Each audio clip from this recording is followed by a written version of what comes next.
Welcome to new video students. आज का जो टॉपिक है प्रकाश का वर्ण विक्षेपण।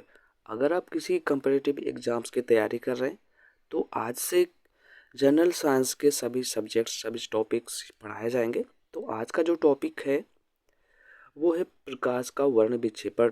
वर्ण विक्षेपण क्या होता है? वर्ण विक्षेपण का जो एग्जाम्पल है, सबसे अच्छा एग्जाम्पल है इंद्रधनुष। इंद्रधनुष में कौन कौन से रंग होते हैं, वो रंग का जो क्रम होता है वो कैसे होता है, और प्रकाश का जो परावर्तन होता है अपवर्तन का होता है, इसके बारे में पढ़ेंगे। इंद्रधनुष कैसे बनता है, क्यों बनता है, उसी के बारे में पढ़ेंगे। तो फ्रेंड्स, सबसे पहले वर्ण विक्षेपण पढ़ने से पहले, क्योंकि जब आप वर्ण विक्षेपण पढ़ेंगे, प्रकाश का वर्ण विक्षेपण पढ़ने से पहले आपको अपवर्तन, प्रकाश का अपवर्तन और परावर्तन क्या होता है इसके बारे में आपको पता होना चाहिए, आपको नॉलेज होनी चाहिए। तो सबसे पहले हम चलते हैं प्रकाश का परावर्तन क्या होता है। आप जानते हैं कि प्रकाश श्वेत रंग का होता है, सफ़ेद रंग का होता है, सफ़ेद कलर का होता है। लेकिन इंद्रधनुष में कितने रंग होते हैं? 7 कलर होते हैं। बैगनी, नीला, आसमानी, हरा, पीला, है नारंगी, लाल। तो ये रंग कैसे बनते हैं? वो वर्ण विक्षेपण के कारण बनते हैं। अब वर्ण विक्षेपण कैसे बनता है, तो सबसे पहले हम पढ़ेंगे परावर्तन क्या होता है, अपवर्तन क्या होता है। उसके बाद में फिर आपको वर्ण विक्षेपण समझने में कोई प्रॉब्लम नहीं होगी। तो सबसे पहले चलते हैं प्रकाश का परावर्तन क्या होता है को समझ लेते हैं। डियर स्टूडेंट्स, जो प्रकाश होता है जब उसको किसी माध्यम पे डाला जाता है, कोई भी माध्यम हो सकता है, तो दर्पण समझ ले। दर्पण कितने तरीके के हो गए? मुख्यतः 3 हो गए, समतल दर्पण, अवतल दर्पण, उत्तल दर्पण। और भी होते हैं, आगे जब पढ़ाएंगे तो उसके बारे में बताएंगे। तो सबसे पहले अभी हम पढ़ते हैं, ये है आपका समतल दर्पण। ये आपका समतल दर्पण है, ये समतल दर्पण है। और यहाँ पे ये जो किरणें डाली जा रही हैं इसको कहते हैं आपतित किरण। जब किरण को यहाँ पे डालेंगे दर्पण पर, इसको कहेंगे आपतित किरण। आपतित किरण। और यहाँ से जब यहाँ से दर्पण से टकराने के बाद में यहाँ से ऐसे वापस चली जाती है, तो इसको कहते हैं परावर्तित किरण। परावर्तित किरण। तो आप देख रहे होंगे ये आपका अभिलंब है, ये अविलंब है, ये अविलंब है, ये आपतित किरण, ये परावर्तित किरण। तो इनके बीच में एक कोण बनता है, ये वाला। इसको आप आई लिख सकते हैं, इसको आर लिख सकते हैं। तो आपतित किरण, परावर्तित किरण। तो जब आप यहाँ से डालते हैं तो जो यहाँ पे इनके बीच में कोण बनता है, इसको कहते हैं आपतन कोण, इसको कहते हैं परावर्तन कोण। तो ये जो दोनों कोण हैं वो दोनों बराबर होते हैं। ये आपका बिंदु है, आपतन बिंदु। आपतन बिंदु जहाँ से किरणें टकरा कर वापिस जा रही हैं, परावर्तित हो रही हैं, आपतित हो रही हैं, यहाँ से परावर्तित हो रही हैं। और ये आपका अभिलंब है। ठीक है फ्रेंड्स, आपतन कोण आप समझ गए। ये आपका यहाँ से आपतित हो रही हैं, यहाँ से परावर्तित हो रही हैं। तो आपतन और परावर्तन आप समझ चुके हैं। अब हम पढ़ते हैं कि प्रकाश का वर्ण विक्षेपण क्या है। वर्ण विक्षेपण के बारे में पढ़ने से पहले आपको समझना होगा, अभी हमने पढ़ा अपवर्तन और परावर्तन। अपवर्तन क्या है, परावर्तन क्या है, समतल दर्पण पे। अब हम क्या करेंगे, पढ़ेंगे प्रकाश का अपवर्तन क्या होता है। अपवर्तन क्या होता है?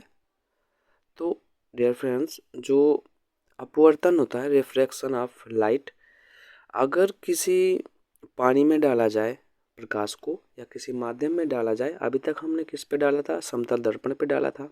अब हम क्या करेंगे, किसी माध्यम में डालते हैं। माध्यम मीन्स मान लीजिए पानी है, तो ये आपकी हवा है, इस पे ए बी सरफेस है, यम यन अविलंब है, और यहाँ से प्रकाश को डाला जा रहा है, ये है पी।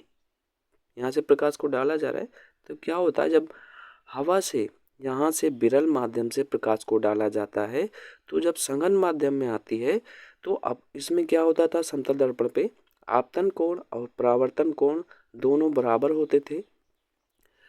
लेकिन इसमें ऐसा नहीं होगा क्योंकि यहाँ पे दो माध्यम है, विरल माध्यम और सघन माध्यम।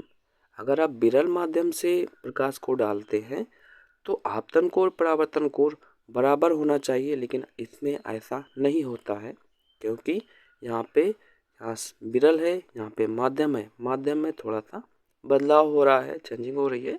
तो सबसे पहले प्रकाश को यहाँ पे डालेंगे तो यहाँ पर आपका एक पॉइंट है, जैसे यहाँ पे पॉइंट था जिसको आप आपतन बिंदु कहते थे, यहाँ पे आपतन बिंदु है Q। जब आप प्रकाश को डालेंगे तो Q पर आएगा। Q से क्या होता है, प्रकाश को सीधे निकल जाना था, ऐसे जाना था, लेकिन ऐसा नहीं हो रहा है। यहाँ से जो प्रकाश है थोड़ा सा अविलंब की ओर झुक जा रहा है, यम यन इनके तरफ प्रकाश को ऐसे जाना था, यहाँ से ऐसे सीधा नहीं निकल रहा है। थोड़ा सा प्रकाश का जो कोण है वो अविलंब की ओर झुक जाता है। तो अगर आप प्रकाश को विरल माध्यम से सघन माध्यम में डालते हैं तो जो प्रकाश का कोई कोण है वो अविलंब की ओर थोड़ा सा झुक जाता है। ठीक है फ्रेंड्स, तो अगर आप विरल से सघन माध्यम में प्रकाश को डालते हैं तो प्रकाश का जो कोण है वो अविलंब की ओर थोड़ा सा झुक जाता है। दूसरी सिचुएशन क्या हो सकती है, मान लीजिए पानी था, पानी में आपने हवा से प्रकाश को डाला, ऊपर से प्रकाश को डाला, पानी के अंदर जब प्रकाश जाएगा तो थोड़ा सा अविलंब की ओर झुक जाएगा।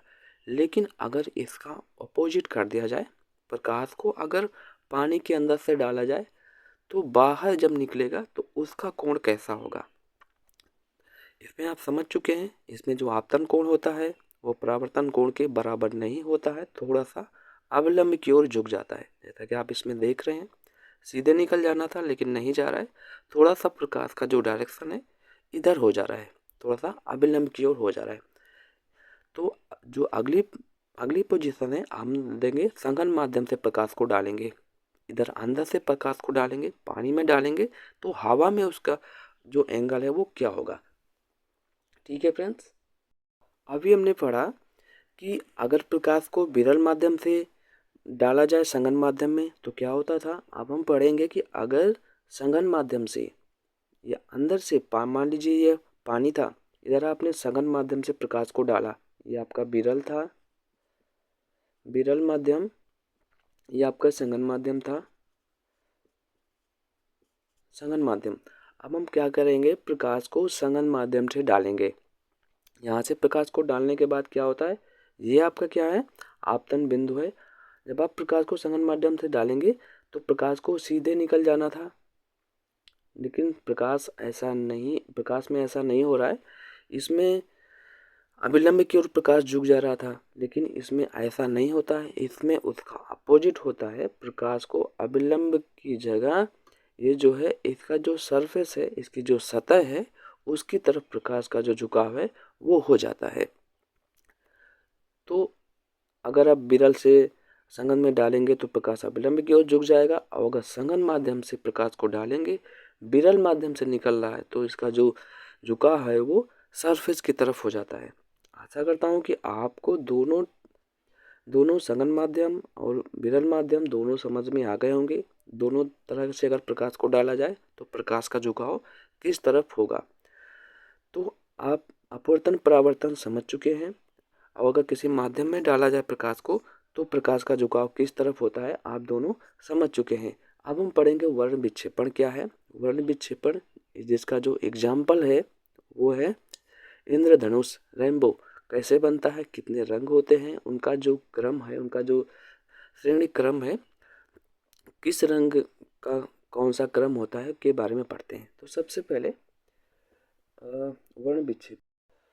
डियर स्टूडेंट्स, अभी जो हमने पढ़ा प्रकाश को जब अपवर्तन परावर्तन क्या होता है, और जो इंद्रधनुष होता है वो इन्हीं कारणों से बनता है, क्योंकि जो सफ़ेद जो प्रकाश है वो जब किसी माध्यम में पड़ता है तो वो कई रंगों में बढ़ जाता है।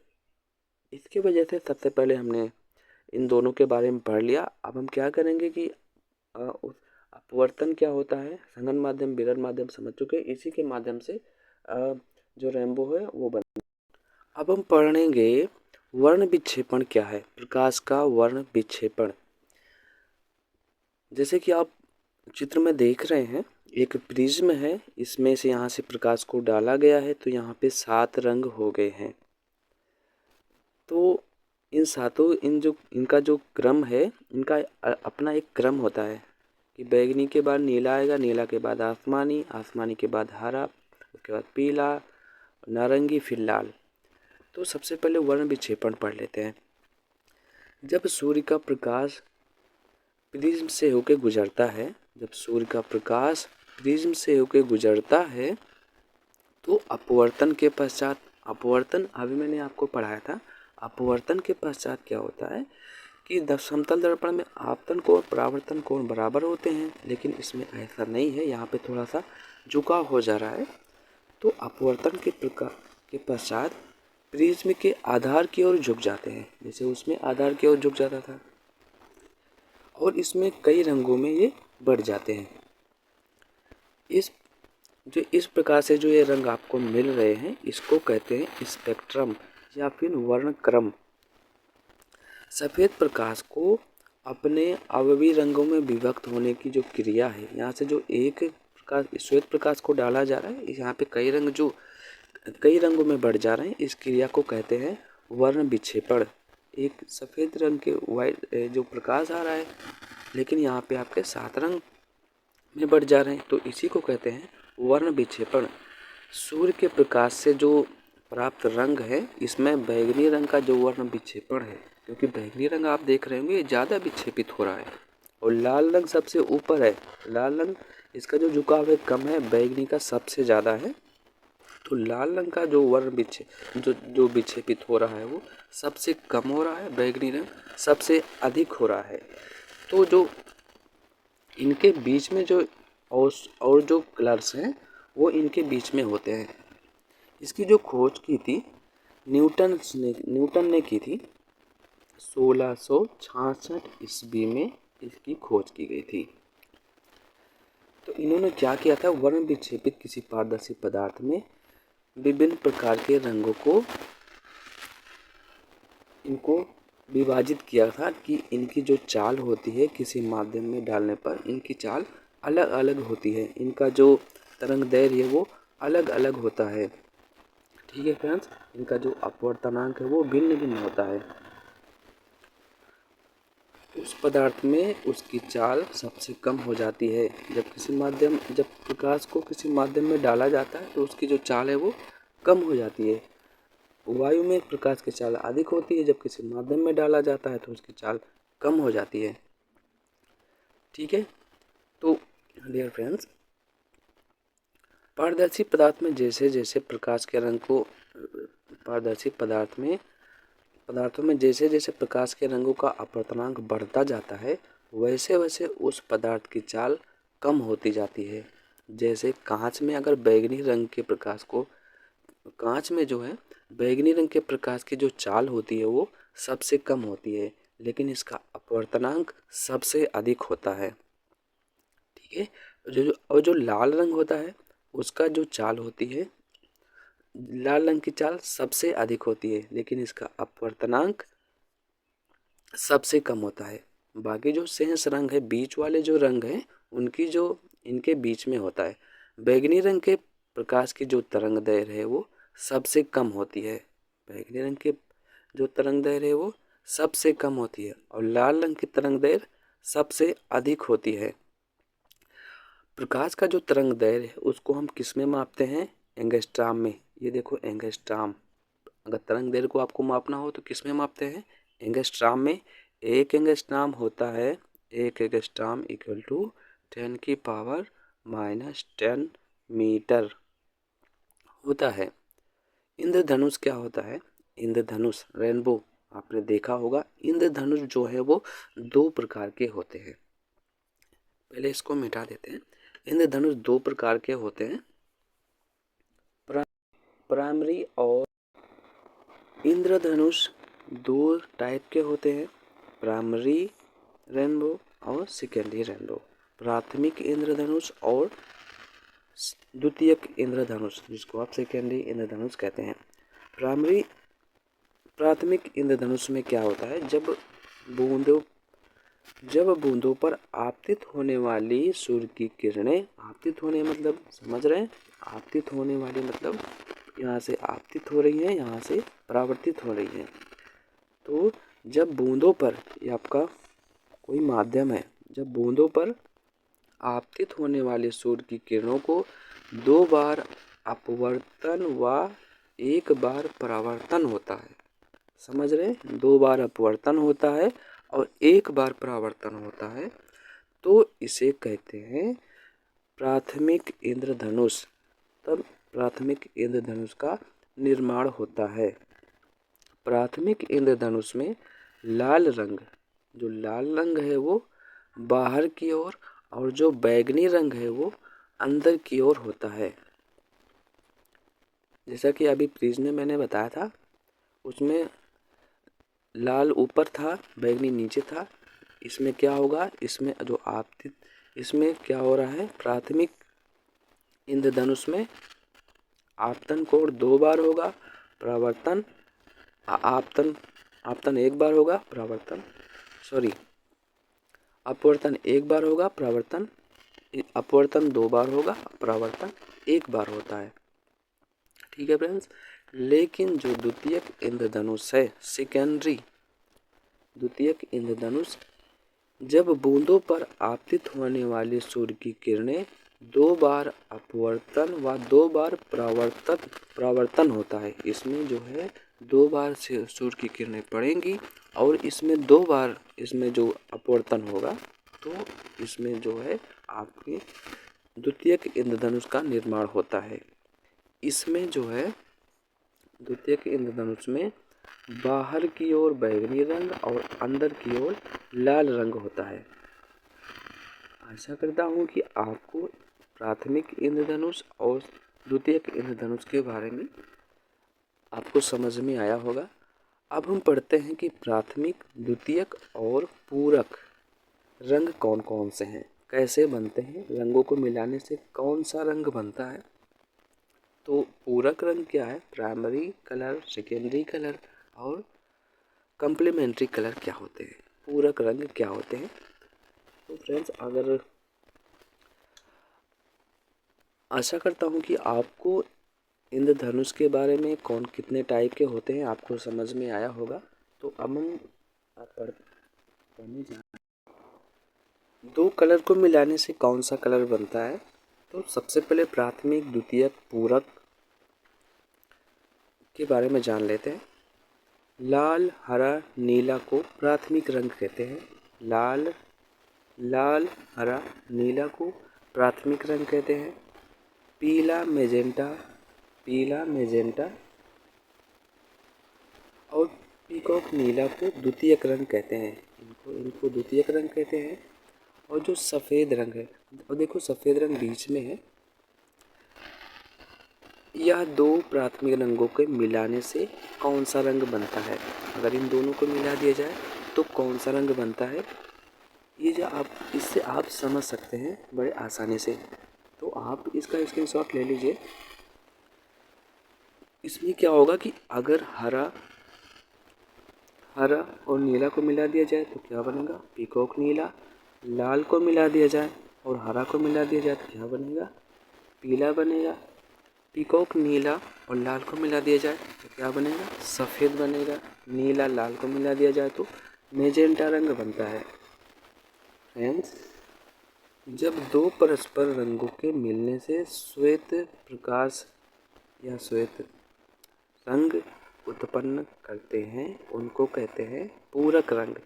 अगर 2 रंगों को मिलाने पर अगर सफ़ेद रंग या श्वेत प्रकाश उत्पन्न होता है तो उसको कहते हैं पूरक रंग कहते हैं। यहाँ पे एक चीज़ आप नोट कर लीजिए कि दैनिक जीवन में आप जो रंग मिलाने, अगर आप अपने घर पे इस तरीके से इसके अकॉर्डिंग अगर आप कोई रंग बनाते हैं तो वो नहीं बनेगा, क्योंकि आपके जो कलर्स होते हैं उसमें कुछ अशुद्धि होती है।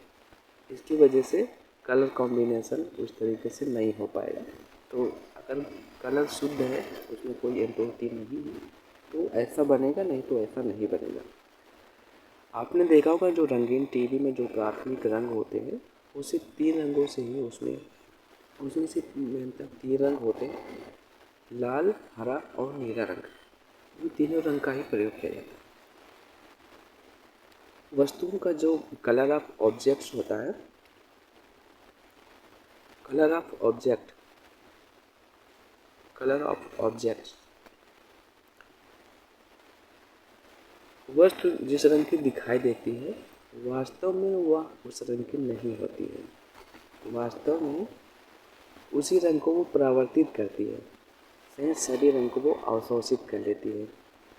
जो वस्तु सभी रंग को परावर्तित कर देती है वो हमें सफ़ेद रंग दिखाई पड़ता है, क्योंकि सभी रंगों का जो निश्चित प्रभाव है वो सफ़ेद होता है। सभी रंग के मिलने से कौन सा रंग बनता है? सफ़ेद बनता है। ठीक है। जो वस्तु सभी रंगों को अवशोषित कर लेती है, एब्जॉर्ब कर लेती है, उसका रंग कैसा होता है? काले कलर का होता है, ब्लैक होता है। वो हमें कैसे दिखाई पड़ती है? ब्लैक दिखाई पड़ती है। इसलिए जब गुलाबी रंग को अगर हरे शीशे के माध्यम से देखा जाए, कोई गुलाबी रंग है अगर आप हरे शीशे से देखेंगे तो आपको काला दिखाई देगा, क्योंकि उसे वो परावर्तित करने के लिए लाल रंग नहीं मिलता और हरे रंग को वो अवशोषित कर लेती है, एब्जॉर्ब कर लेती है। तो फ्रेंड्स, आज के वीडियो में इतना ही। आशा करता हूँ कि आपको वर्ण विक्षेपण, अपवर्तन, परावर्तन और ये रंग का जो कॉम्बिनेशन है आपको समझ में आया होगा। लेकिन आप लोगों से रिक्वेस्ट है कि आप लोग अगर हमसे जुड़े नहीं हैं तो कृपया जुड़ जाए, क्योंकि आगे जो है जनरल साइंस की क्लासेस रेगुलर चलने वाली है। तो अगर आप किसी कम्पिटिटिव एग्जाम की तैयारी कर रहे हैं, अगर आप साइंस के स्टूडेंट्स हैं, तो ये आपके लिए बहुत ही इम्पोर्टेंस है। तो फ्रेंड्स, आप लोग हमसे जुड़े हैं तो कृपया जुड़ जाएं और वीडियो को लाइक कर देना, वीडियो अच्छा लगा होगा तो।